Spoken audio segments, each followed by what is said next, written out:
Excuse me, শুনতে পাচ্ছেন? কিছু কথা বলার ছিল। হে, তুমি কাকে কি বলছো? দেখতে পাচ্ছ না, কাজের লোক তো। তোমার এই ইংলিশ ভাষা কেউ বুঝবে নাকি? বাংলাতে বলো। হুম, ঠিক বলছো। এই কাজের লোক, শুনতে পাচ্ছিস? জি, কে?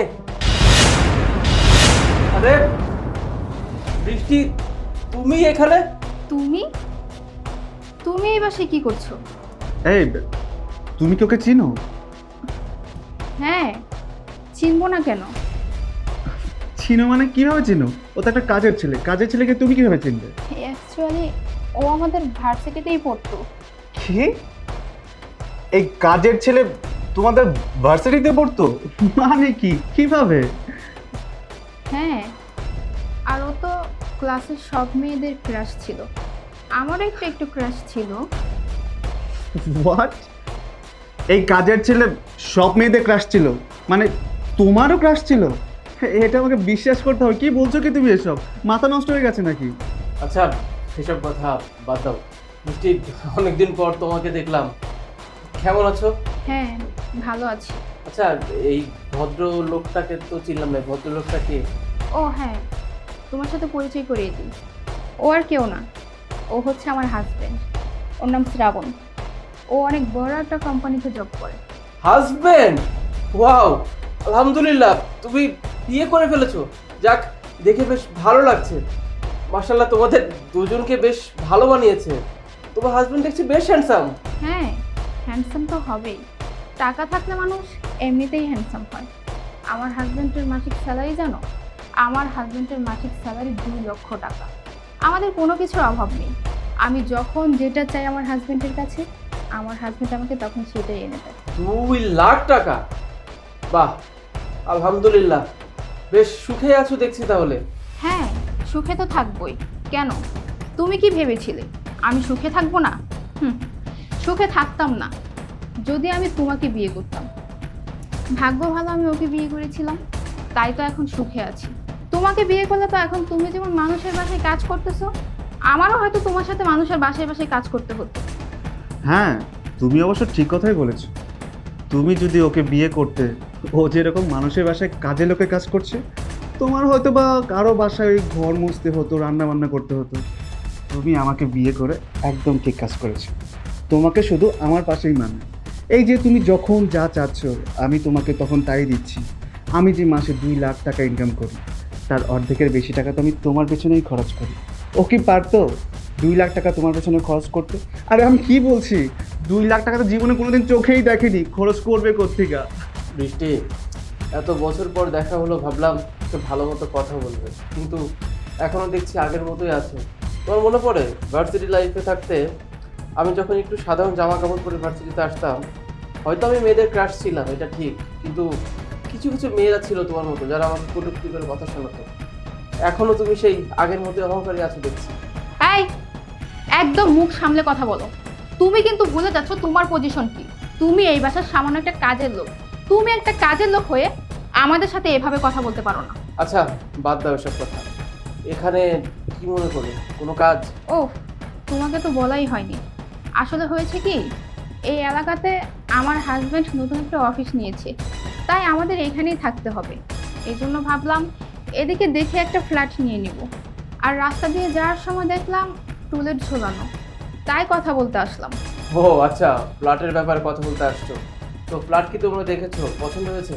হ্যাঁ, আমাদের তো ফ্ল্যাটটা পছন্দ হয়েছে। ইনফ্যাক্ট আমাদের যে ধরনের রিকোয়ারমেন্ট ছিল সেই অনুযায়ী আমরা ফ্ল্যাটটা পেয়ে গেছি। আমরা ফ্ল্যাটটা নেব। আচ্ছা, এই ফ্ল্যাটের মালিক কোথায়? যা, মালিককে ডেকে নিয়ে আমরা তার সাথে কথা বলবো। আমার মনে হয় মালিককে টাকার কোনো দরকার নেই। কি বলার আমাকেই বলেন, আমি সমস্যার সমাধান করে দেবো, সমস্যা নেই কোনো। What nonsense, are you crazy? আমরা মানে আমরা তোর সাথে ফ্ল্যাটের বিষয়ে কথা বলবো? ফ্ল্যাটের বিষয়ে কী ধরনের কথা বলতে হয়, কীভাবে কথা বলতে হয়, এগুলো তুই জানিস? তোর 14 গোষ্ঠী কেউ জানে? তোর সাথে আমরা ফ্ল্যাট নিয়ে কথা বলবো? আরে আমরা এখানে ফ্ল্যাট কিনবো, এর জন্য ফ্ল্যাটের মালিকের সাথে কথা বলতে আসছি। তুই এসবে কি বুঝবি? এত কথা বলিস না, যা তোর মালিককে ডেকে নিয়ে আয়, আমরা তার সাথে কথা বলবো। ভাই, আপনি দেখছি অযথাই রেগে যাচ্ছেন। আমি তো কোনো রাগার মতো কথা আপনাকে বলি নাই। আপনারা ফ্ল্যাট বেচা কেনার জন্য আসছেন, আমি আপনাকে বললাম যে আমি আপনাদেরকে সাহায্য করতে পারবো। যাই হোক, আপনারা দেখি রেগে যাচ্ছেন। আপনারা কাজ করেন না, বাড়িতে যখন এসে পড়েছেন বসেন, তারপর একটা পরে দেখা যাবে, বসেন।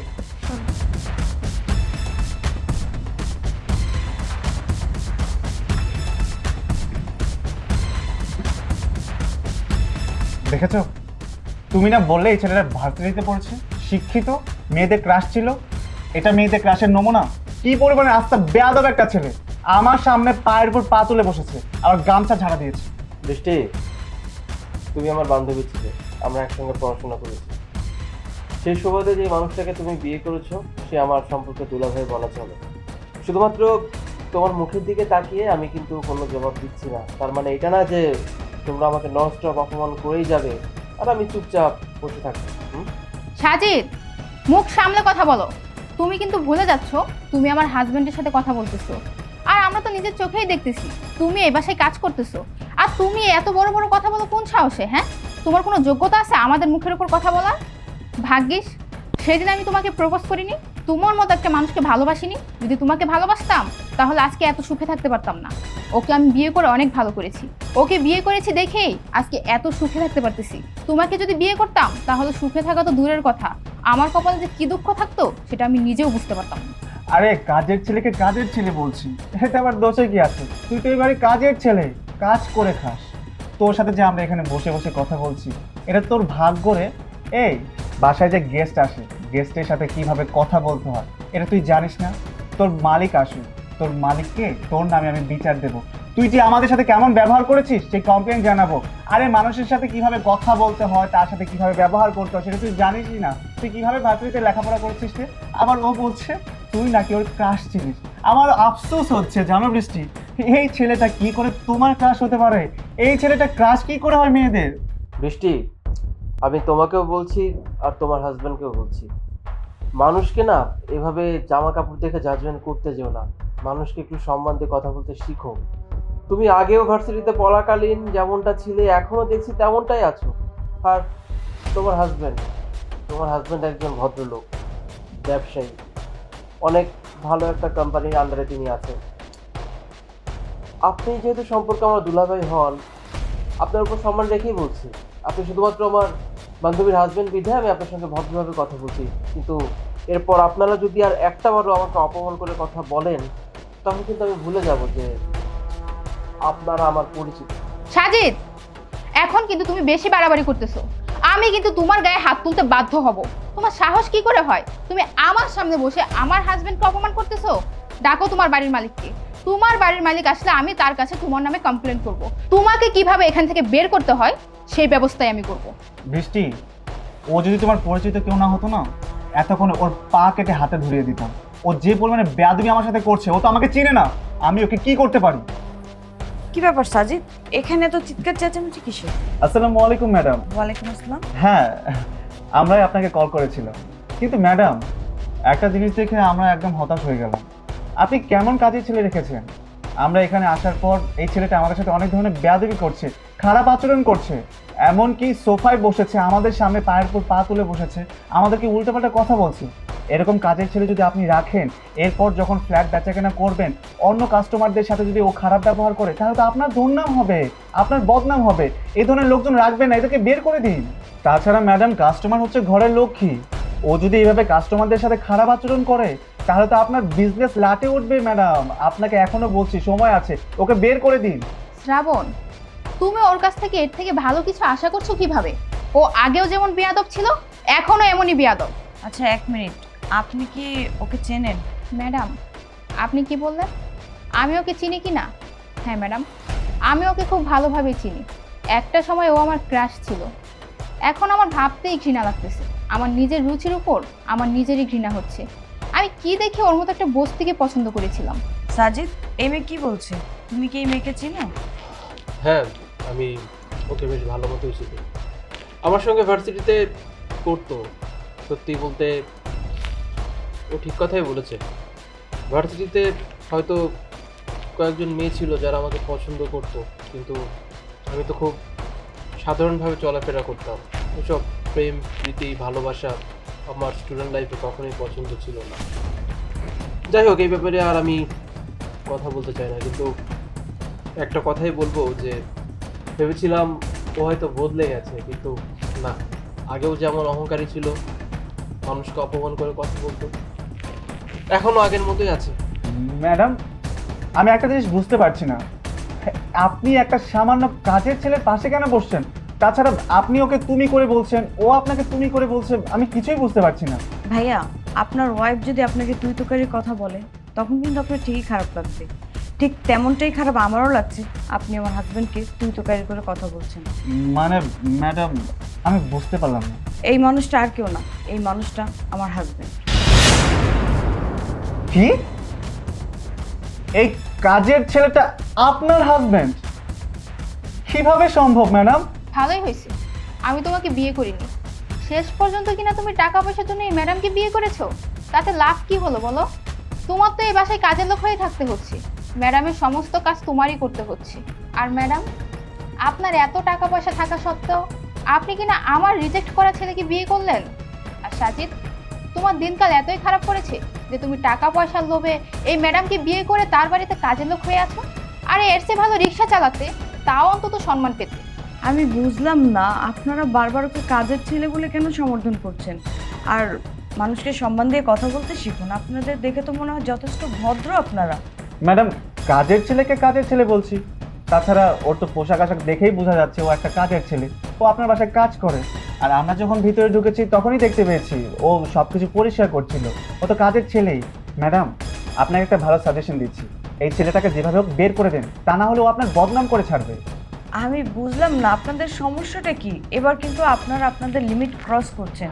আর আপনি বারবার কাজের ছেলে, কামলা এগুলো কেন বলতেছেন ওকে? আসলে এই ফ্ল্যাটের মালিক কিন্তু ও নিজে।